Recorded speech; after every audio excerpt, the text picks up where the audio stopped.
Number 3, outside supply. This is the one most people are the most familiar with, so let's discuss it in the greatest detail. Medical doctors use this. Add. This means adding something to the body that we think it needs from the outside. That would be some sort of chemical, usually like a prescription drug, but can also mean diet. Does anybody believe that diet is not important to health? Not many. So answer me this. How much training does your medical doctor get in school about diet? Answer: none to very little. Google their courses of study in med school and you'll see what I mean. See this book?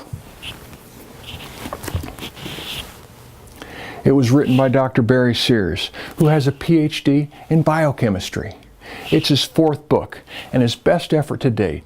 I've gone over every one of his books with a fine-tooth comb because I have a biochemical background.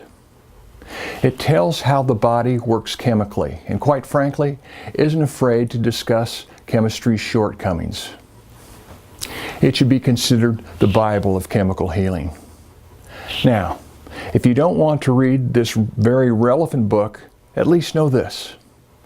Consider the food you eat at least as important to your health as you would prescription medication, because it is.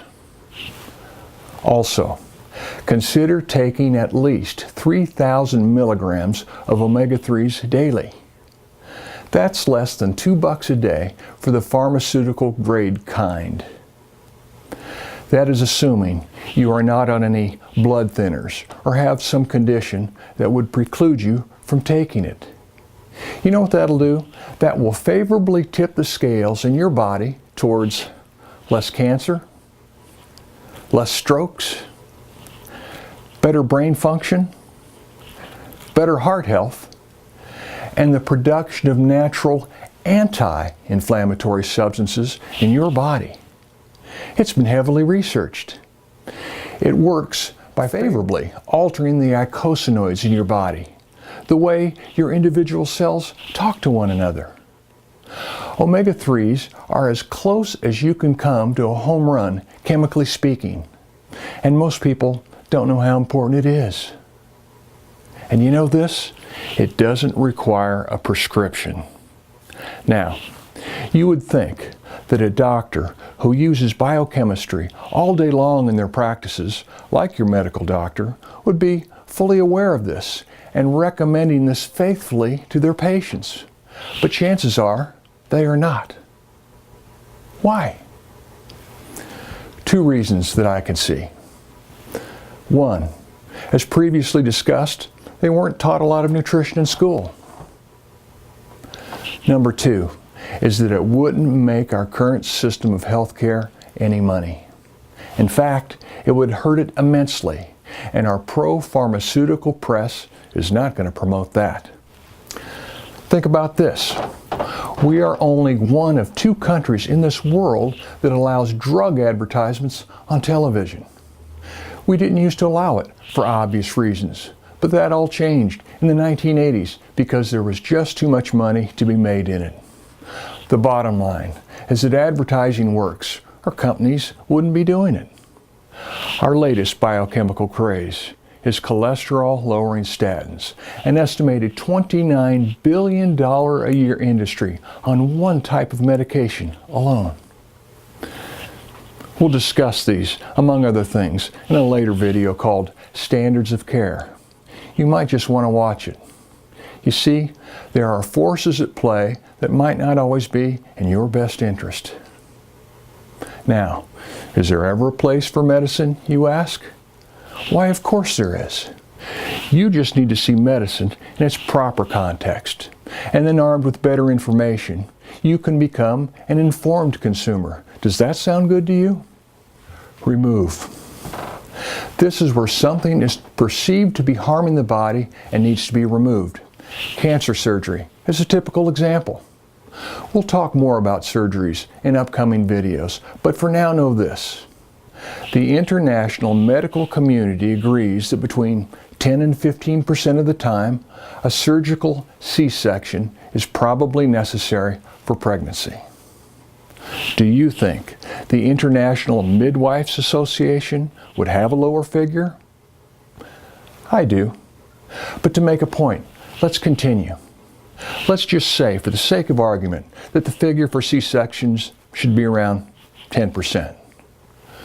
Would you be interested to know that the national average in this country is 33%, over 3 times higher than what is even recommended by the medical community? Is surgery, or for that matter, prescription drugs, an exact science? Surprise! Not even close. Have you ever wondered why they don't allow cameras in operating rooms? It's because mistakes can and do get made. Talk about opening up a can of worms, so let's not go there. We doctors are human after all, and there's nothing magical or mystical to it.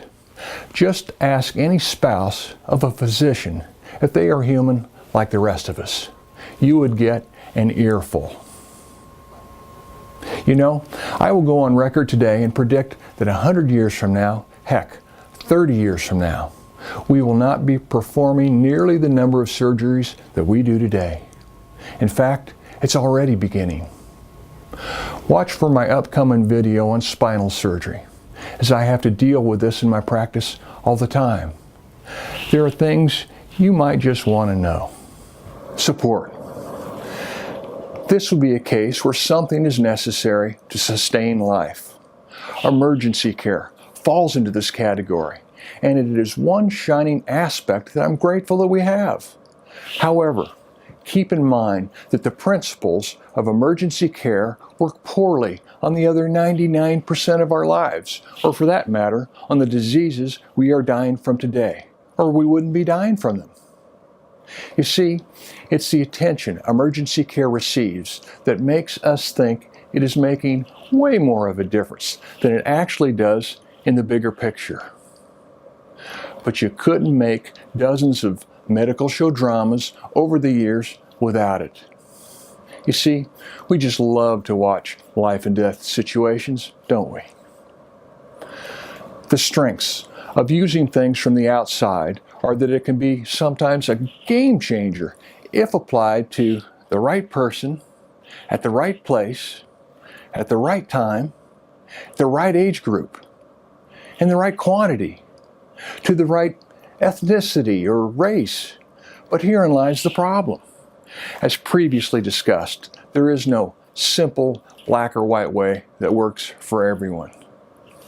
Just think, if you or I could ever figure out a way for chemicals or surgery to work for everyone without side effects, we would be gazillionaires.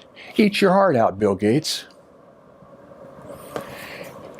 Its weaknesses are that because using chemicals or performing surgery often achieves quick, dramatic effects in the body, it is easy to conclude that it is more important than it actually is.